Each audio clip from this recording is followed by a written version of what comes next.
Fast food used to be the ultimate backup plan. You were broke, tired, running late, or just didn't feel like cooking, and a few dollars could still get you a full meal. It wasn't fancy, but it was dependable, something you could count on. But today, that same cheap and quick option has become a financial punch in the gut. Drive-through menus look like sit-down restaurant prices, combo meals now cost more than groceries used to, and customers are starting to ask the obvious question, how the hell did fast food become a luxury? This video breaks down the real shift.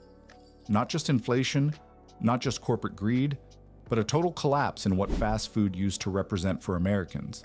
It's no longer the affordable convenience it once was, and every major chain is feeling the pressure.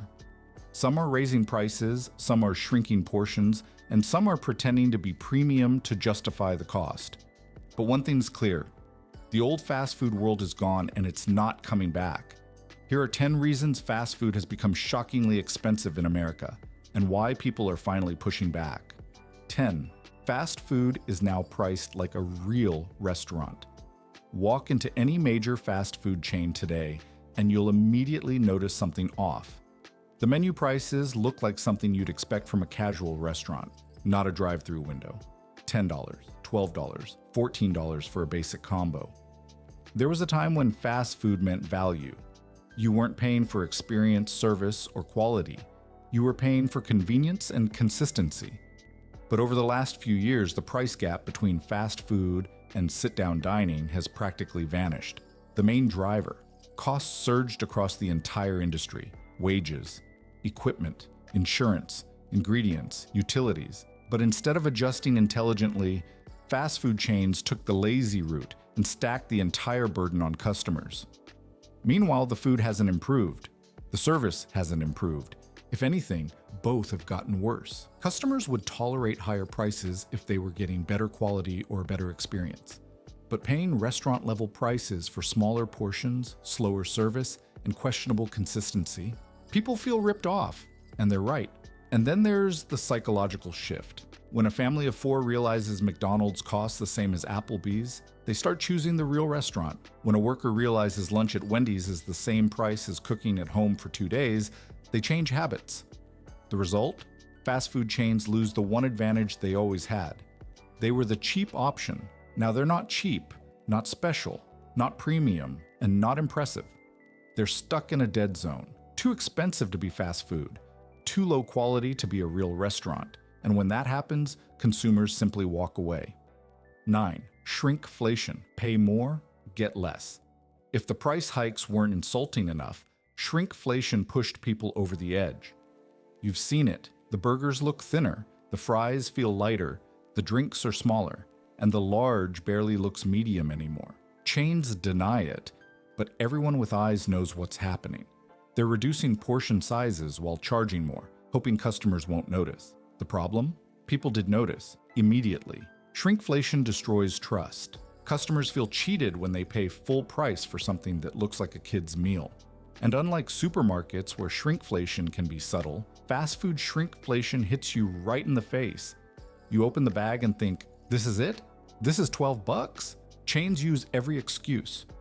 Global supply issues, higher costs, premium ingredients. But none of that matters when a Big Mac looks like it went through a copier at 75% scale. Consumers aren't stupid. They know corporations are padding profit margins by quietly cutting quantity. And here's the kicker. Shrinking portions doesn't even help long-term. Customers stop returning. They complain online, they tell friends, they post side-by-side photos showing how much smaller everything got. Once customers feel betrayed, they don't forgive, especially with cheaper alternatives everywhere. Shrinkflation isn't cost-saving, it's brand suicide. And fast food chains are learning that the hard way.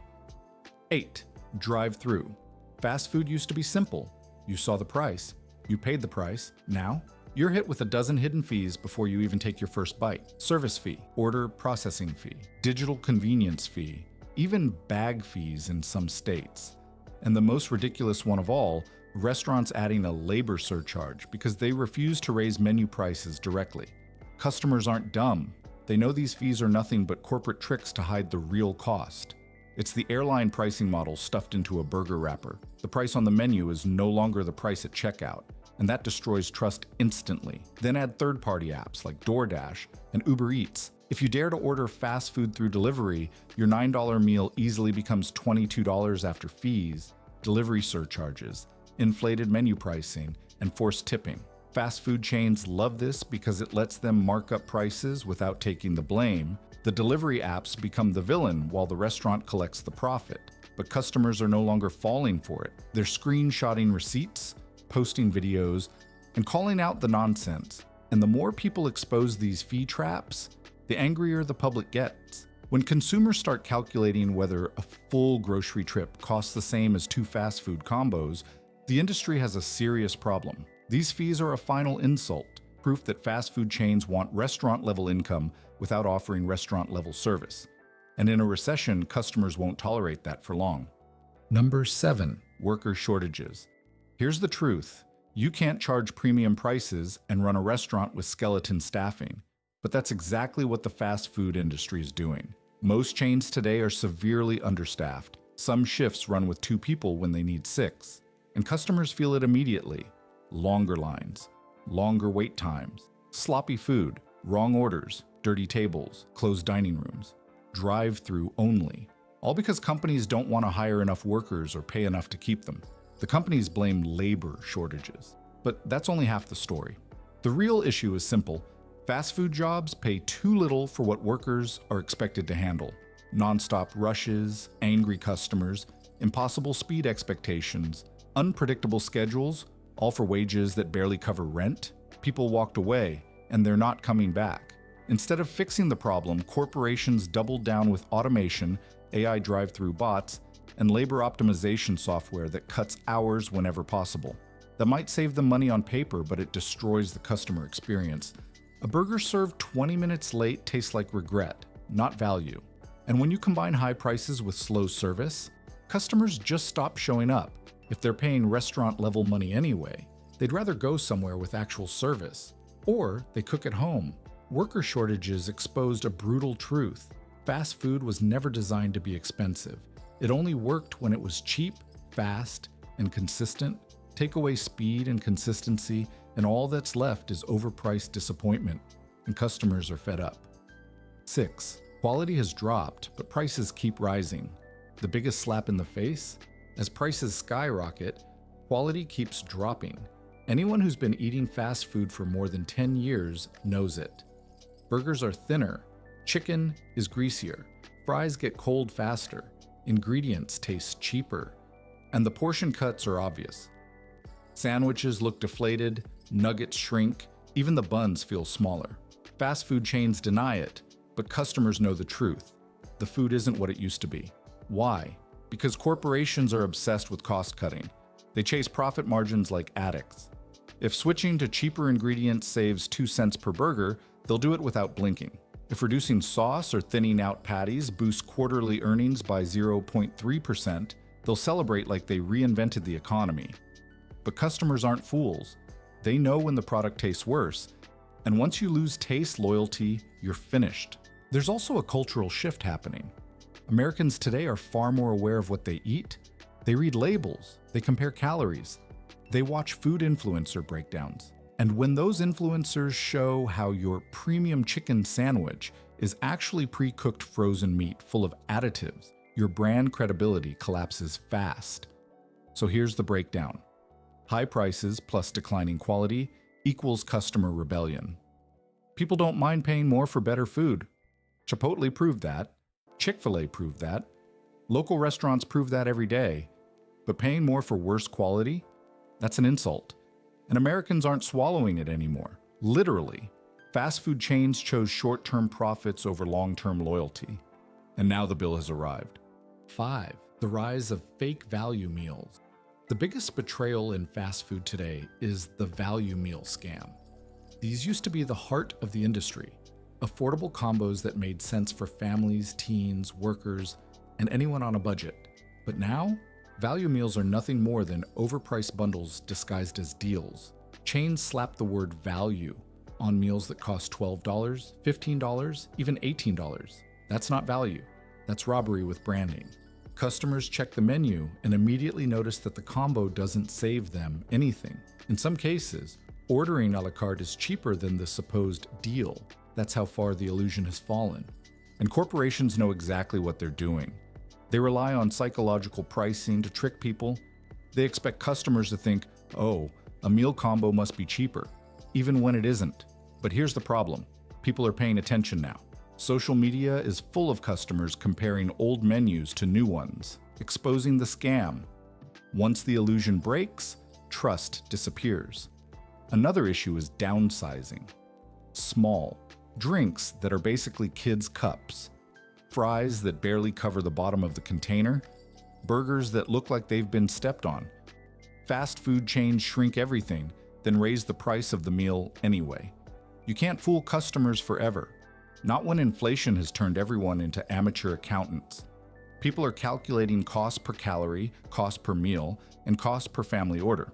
They're comparing fast food prices to grocery store meals and realizing fast food simply isn't worth it anymore. The value meal used to define the industry. Now it exposes the industry, showing how greedy, desperate, and disconnected it has become. 4. Menu chaos and overcomplexity are driving customers away. Fast food menus used to be simple. You walked in, ordered a burger, fries, and a drink. Easy, fast, predictable. But now, menus look like they were designed by someone having a panic attack. Too many items, too many limited time offers, too many versions of the same sandwich. Fast food chains are throwing everything at the wall in desperation, hoping one new item magically becomes a hit. But the result is confusion and frustration. Customers stand in line longer because it takes forever to decide. Workers get overwhelmed trying to prepare dozens of complicated items. Orders get messed up more often, and quality becomes inconsistent. Worse, these menu experiments waste money. Chains spend millions on research, advertising, and supply changes just for a new menu item that disappears 2 months later. That instability filters down to stores. Inconsistent stock, random shortages, and constant training for new products that nobody asked for. And the truth is simple.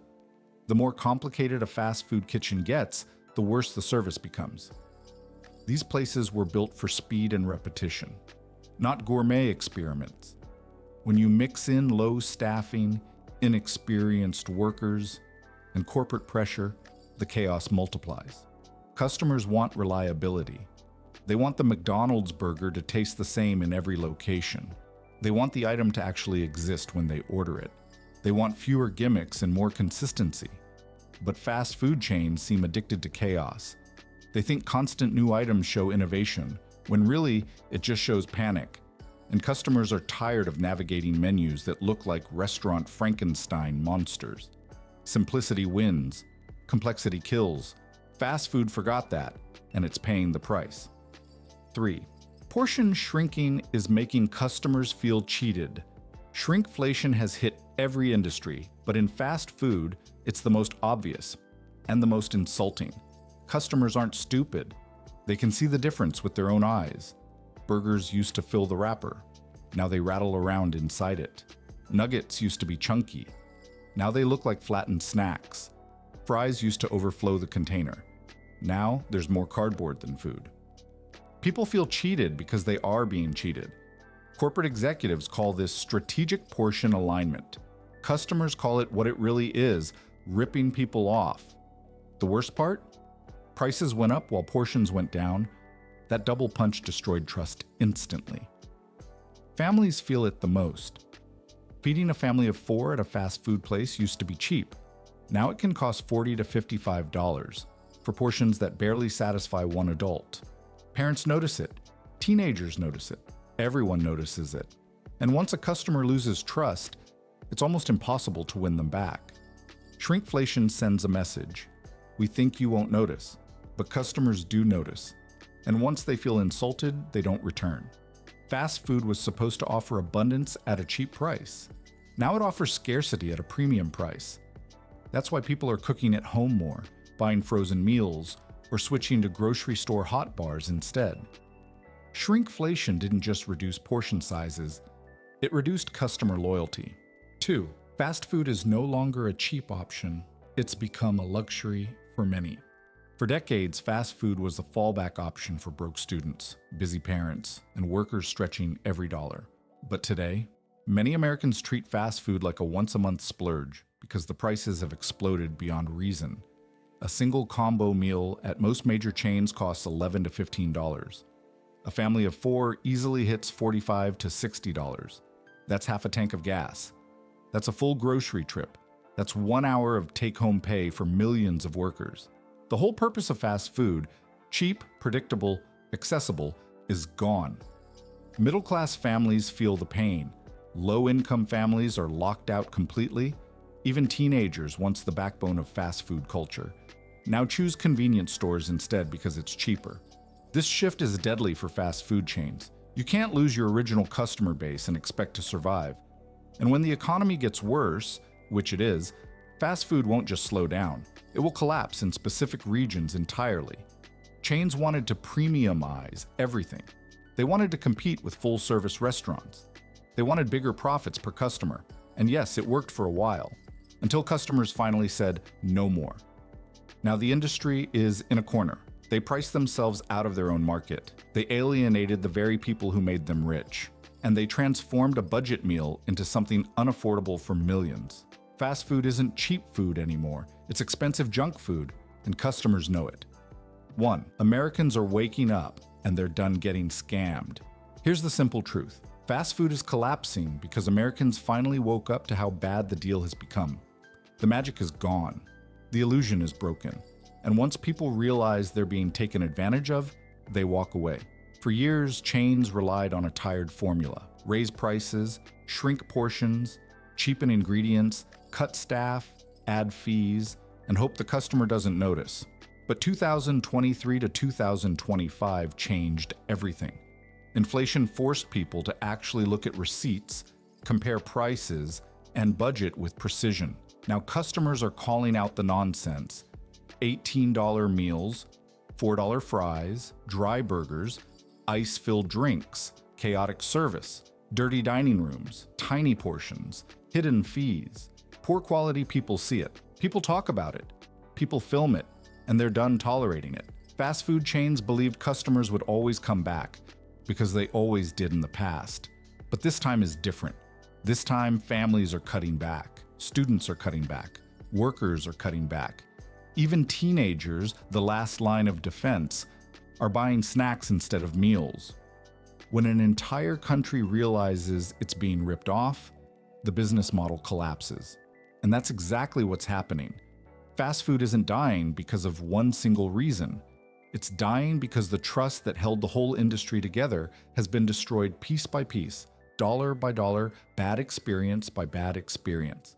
Americans have woken up, and fast food is running out of excuses. Fast food chains are trying to fix themselves, but is it too late? There's a side of the fast food collapse people usually ignore.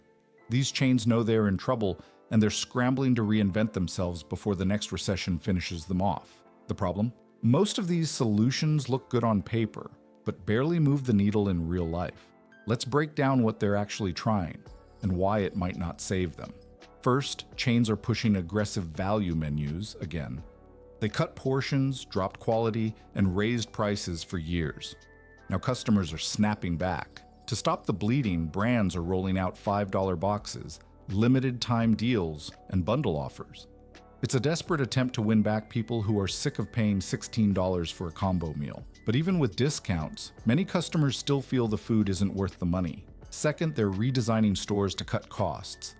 Smaller dining rooms, fewer seats, drive-through only locations, automated kiosks replacing cashiers. It looks modern, but the truth is simple. They're trying to reduce payroll because labor costs are killing them. Some chains are even testing fully automated kitchens. Does it impress customers? Not really.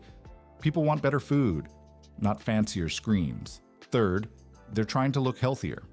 Every chain now pushes salads, grilled options, zero sugar drinks, and plant-based alternatives. But let's be honest, almost nobody goes to fast food for a salad. These items get headlines, not consistent sales. And when budgets tighten, customers stick to cheap comfort food, not health experiments. Fourth, chains are investing heavily in speed. Faster drive-through times, AI ordering assistants, pre-prep cooking systems. They want to get you in and out in 90 seconds. But customers don't care about speed if the order is wrong or the food tastes like rubber. And AI ordering systems already frustrate customers because they misunderstand simple orders. Fifth, chains are leaning on nostalgia marketing, retro packaging, old menu items returning, limited time comeback foods. It works temporarily. People love novelty, but it's not a sustainable fix. You can't build a future by recycling the past. Finally, chains are trying partnerships and brand collabs, celebrity meals, influencer menus, seasonal hype drops. It boosts buzz but doesn't solve the long-term problem: high prices, low quality, and customer fatigue. Here's the blunt reality. Fast food can fix itself only if it solves its core issue: the value to quality imbalance. For decades, people accepted mediocre food because it was cheap, fast, and reliable. Today it's expensive, slower, and inconsistent. Every innovation is just a band-aid on a deeper wound. Chains aren't just fighting competition. They're fighting the fact that America's relationship with fast food has fundamentally changed. And no amount of AI kiosks or $5 bundles can save a brand if customers feel the product isn't worth their money anymore.